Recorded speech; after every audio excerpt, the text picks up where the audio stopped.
J'ai toujours su que je me déplaçais dans notre maison comme une ombre, présente mais à peine remarquée. La voix plus douce à la table du dîner, celle qui recevait des compliments de seconde main destinés à quelqu'un d'autre. « Emma, redresse-toi, les gens vont croire que tu es timide », disait ma mère quand je glissais une mèche de cheveux derrière mon oreille et baissais la tête.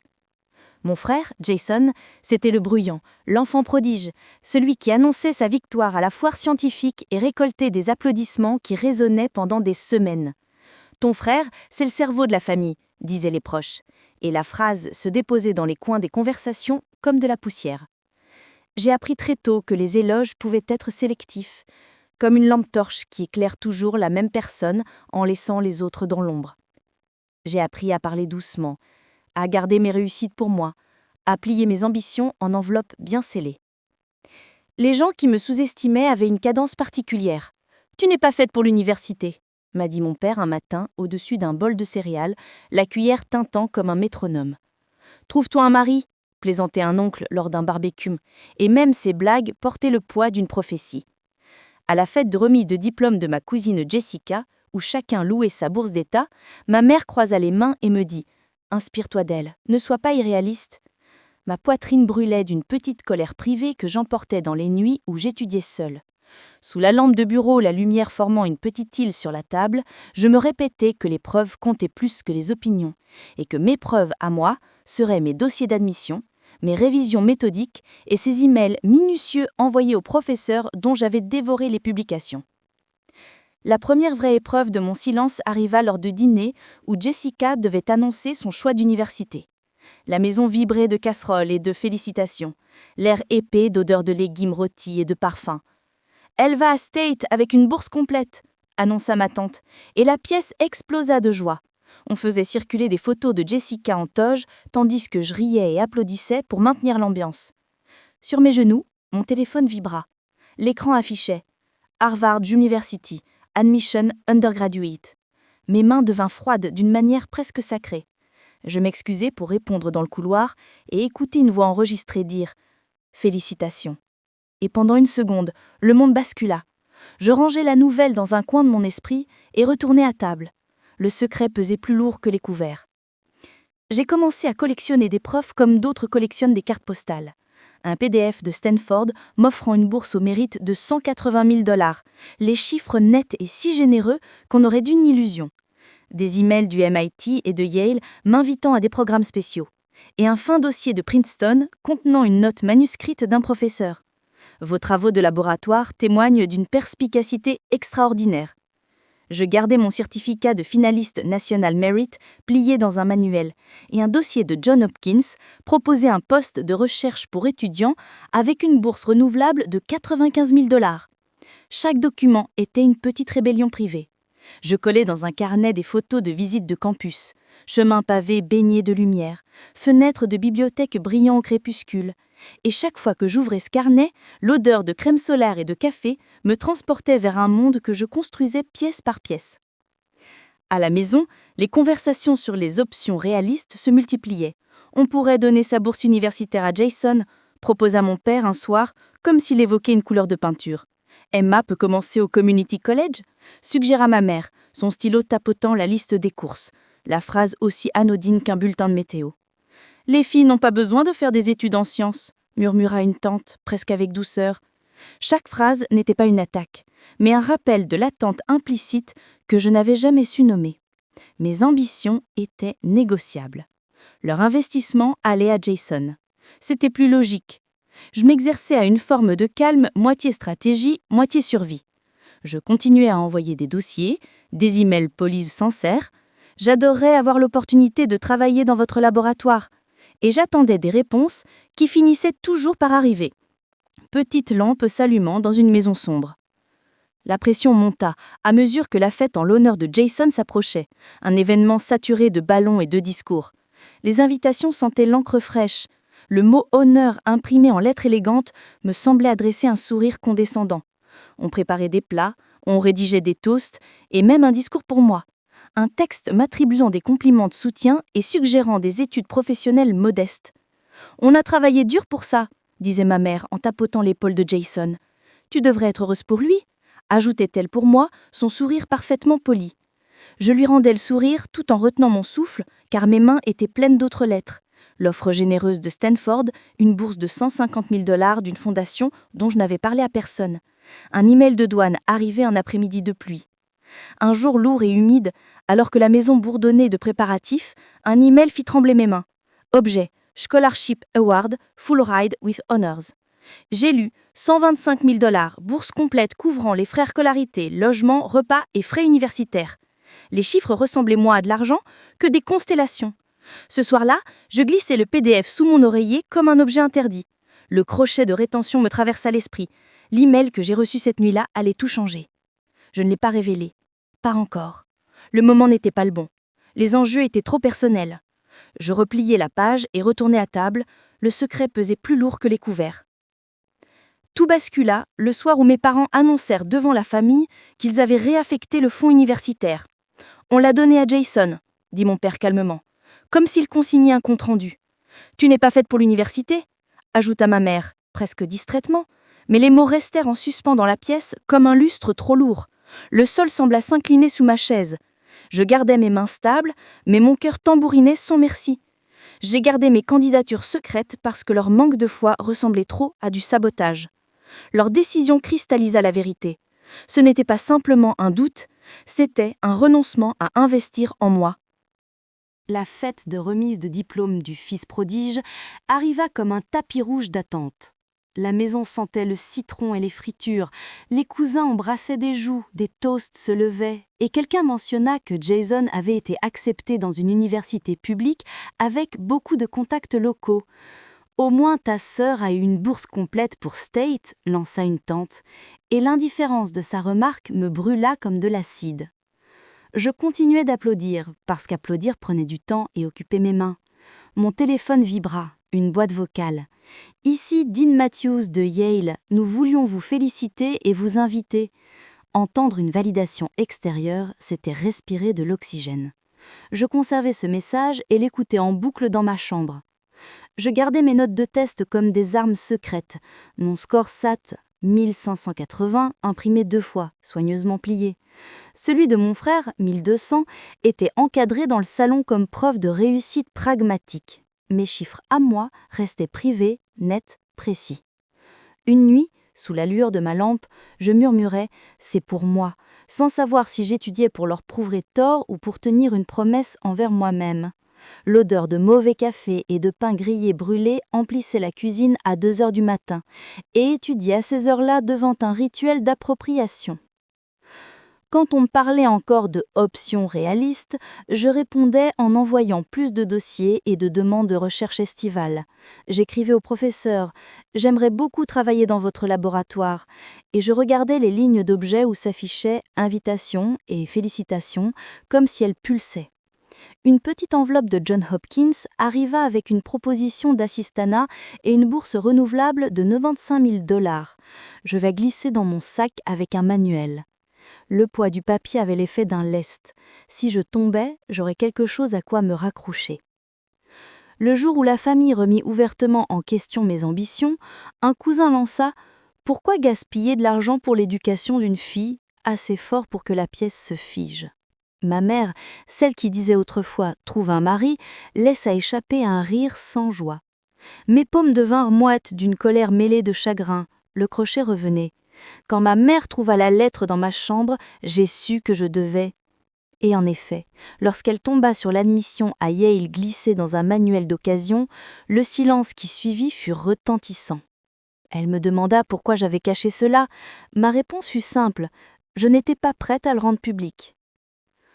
Quand ma mère découvrit l'admission à Yale coincée dans la reliure d'un vieux livre, elle la tint comme un objet fragile. Elle me dit ensuite, dans le couloir, « Je croyais que tu allais au Community College », plus accusatrice que curieuse. Ma voix resta calme. « Je ne t'ai rien dit », répondis-je simplement. Elle regarda les papiers, mon certificat National Merit plié, la capture d'écran de Harvard, et son visage devint un terrain de questions silencieuses. « Pourquoi tu n'as rien dit ?» demanda-t-elle. Je pensais aux nuits penchées sur mes notes, aux fois où j'avais avalé ma prime. Je répondis « Je construisais une vie. » Puis, les validations commencèrent à arriver avec un rythme cinématographique. Un doigt m'appela « Votre proposition de recherche est remarquable. Nous voulons financer votre projet d'été. » Une autre fondation offrit une bourse de 150 000 $, différente de l'offre de Stanford et de la bourse complète de 125 000 $. Chaque document vibrait à sa fréquence. Le crochet revenait. L'email que j'ai reçu cette nuit-là allait tout changer. Je pratiquais le silence comme un art. Je posais les dossiers d'admission sur mon bureau comme des objets sacrés. Parfois j'imaginais de les jeter en l'air dans une scène dramatique, mais ça, c'était pour la télévision. Le calme me convenait mieux. Quelques amis savaient que je cachais de grandes choses. « Tu mérites tout ça, ne lâche rien », m'écrivaient-ils tard le soir. Leurs messages étaient des pines de chaleur dans des soirées froides. Le point de rupture ne fut pas un drame, mais une simple cruauté. Mes parents annoncèrent qu'ils avaient vendu un terrain pour financer la scolarité de Jason. « On a pensé que c'était le mieux », dit mon père. « Tu peux commencer au Community College », ajouta ma mère, comme si c'était une égratiure. Rage et chagrin s'entremêlèrent. Le silence ne suffirait plus. Alors j'ai planifié. Le dévoilement devait être calme, centré, une offrande, pas un spectacle. À la fête de Jason, pendant que les gens trinquaient et prenaient des photos sous les lanternes, j'ai sorti mon portefeuille et fait glisser plusieurs documents sur la table basse. Je n'ai pas crié. J'ai dit « Vous devriez voir certaines choses ». Ma sœur Amanda me demanda d'un regard si sa lettre dramatique. « Non », j'ai répondu, « juste vrai ». J'ai déposé l'admission à Harvard, déplié les 180 000 $ de Stanford, puis la bourse complète de 125 000 $.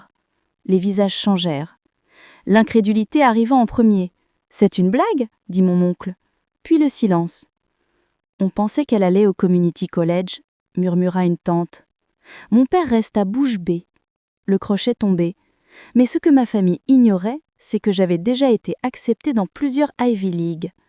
Maintenant, les preuves étaient là. Ils posèrent des questions qui sonnaient moins comme des accusations que des tentatives de réécrire l'histoire. Mes mains tremblaient un peu quand je leur montrais la bourse complète. Les chiffres de 125 000 $ brillaient presque. Je montrais aussi la bourse de 150 000 $ et l'offre de Stanford. « C'est impossible », dit Jessica. Je lui tendis les enveloppes. Il y a aussi une lettre personnelle du doyen de Harvard. J'ai lu. Vos résultats démontrent de la promesse et de la résilience. Les mots avaient le goût d'une douce revanche. Je restai calme. J'avais répété 1000 fois cette scène, puis renoncé à répéter. Je regardais ma mère chercher ses mots, mon père tournait nerveusement son verre. « On voulait juste te motiver, dit-elle. On voulait ton bien, ajouta-t-il. Je répondis seulement « Vous pouvez ressentir ce que vous voulez, mais je ne demande plus votre permission. » Après ça, la famille tenta de réparer. Appel, invitation tardive, tentative de récupérer le mérite. « On a toujours su qu'elle y arriverait », disait mon père. « On voulait juste être réaliste », répétait ma mère. J'acceptais certaines excuses, gardais mes distances pour d'autres. Je n'accepterais plus que mon éducation soit un enjeu de négociation. J'ai quitté la maison cet automne-là. Les bourses couvraient tout. J'acceptais Harvard malgré l'offre généreuse de Stanford, parce que l'environnement académique me convenait mieux. Emménager dans ma chambre de campus fut comme entrer dans ma propre phrase. La petite lampe ébréchée sur mon bureau brillait comme un compagnon de longue date.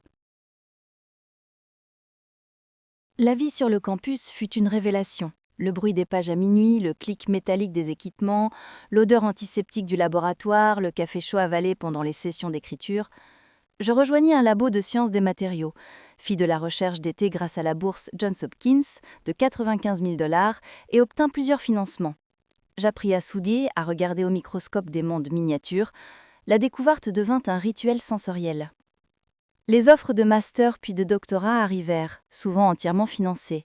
J'acceptai un doctorat au MIT avec allocation et assistantat. Plus tard, un poste en industrie m'offrit un salaire à 6 chiffres. Les bourses, 125 000, 180 000, 95 000, 150 000, étaient plus que des chiffres. Elles m'avaient libérée de l'angoisse financière. Mon nom parut dans Forbes et dans une liste 30 Under 30 in Education, une reconnaissance publique d'un travail longtemps silencieux. La famille tenta encore de réécrire son rôle. Ma mère se pointait parfois à des conférences, envoyant des « Je suis fière ». « On voulait te pousser », écrivait-elle. Mes mentors m'aidèrent à différencier excuses réelles et gestes performatifs. Je bloquais des membres de la famille, en invitais d'autres. Les limites étaient une nouvelle forme de tendresse envers moi-même. Mes plus grandes victoires furent discrètes. Mentorat d'étudiants de première génération, conseils à de jeunes femmes pour leur bourse, applaudissements au succès des autres. Un jour, j'apparus dans un article Forbes. J'envoyai le lien à une amie. Celui-ci est pour les filles à qui on a dit qu'elles étaient pratiques au lieu de brillantes. Quand la famille essaya de s'approprier mes réussites, je restais brève. Je n'avais pas besoin qu'on me sauve, répondais-je lorsque l'on tentait de financer quelque chose que j'avais déjà couvert par mes propres moyens. Dire non devint un muscle. Jason et moi nous sommes reconnectés peu à peu. J'ai entendu parler de tes distinctions, m'avoua-t-il, la voix hésitante. J'aurais aimé que tu me le dises. Je lui parlais du poids de garder mes réussites secrètes. Je suis fier de toi, dit-il. Et cette fois, je le crus. Les années suivantes, je sortis diplômée sans dette, décrochai un poste de recherche puis un doctorat financé au MIT. Plus tard, un poste en industrie me permit d'acheter une maison sans emprunt. Tu l'as fait, me dit une mentor. Je pensais aux nous silencieuses et aux petites stratégies qui avaient porté mes pas. Le pardon arriva doucement. Quand ma mère demanda à venir à ma soutenance, je posai une condition, qu'elle écoute sans réécrire l'histoire. Elle accepta. Elle me serra dans les bras après. Je suis fière, dit-elle doucement. Ce n'était pas la grande rédemption que j'avais imaginée. C'était mieux, c'était vrai. Margaret, ma tante, celle qui parlait toujours calmement, me rendit visite avec une boîte remplie de vieux bulletins. « Je les ai gardés, dit-elle. Elle toucha du doigt les marges d'un vieux livret SAT. Un jour, elle m'avait dit « Le chemin n'est pas toujours linéaire ». Elle observait tout en silence depuis toujours. Sarah, ma conseillère d'orientation au lycée, m'avait dit « Garde certaines choses privées ». Elle m'avait donné des photos de campus, escalier de bibliothèque, chemin briqué, lumière dorée. Si tu dois leur montrer quelque chose, montre-leur ton travail. Ces mots devinrent une carte à laquelle je revins souvent. Je me souviens de l'éclat des portails d'admission tard le soir, du mot félicitation sur l'écran, du thé chaud, des yeux imbuvés par la vapeur. Les brochures sentaient le neuf, les photos de campus avaient un parfum de soleil et de café. Soumettre des applications était une danse. Clic, souffle, attente. J'ai obtenu mon diplôme undergrad summa cum laude, été élu Phi Beta Kappa. Le jour de la remise de diplôme sentait la crème solaire et les parfums coûteux. Jessica était là. Je savais que tu ferais quelque chose comme ça. Et pour la première fois, je le crus. Northwestern m'invita pour une résidence d'été. Chicago me donna des jours chauds et des nuits fraîches. Mon travail sur les matériaux durables mena à une publication et des collaborations inattendues. Les prix se succédaient. Une bourse départementale, puis un prix académique de 150 000 $, puis une subvention de conférence. Le certificat national mérite resta encadré dans mon appartement, une preuve douce et silencieuse. Quand Forbes annonçait mon nom dans la liste 30 Under 30 in Education, je souris en silence. L'ironie fut douce parfois.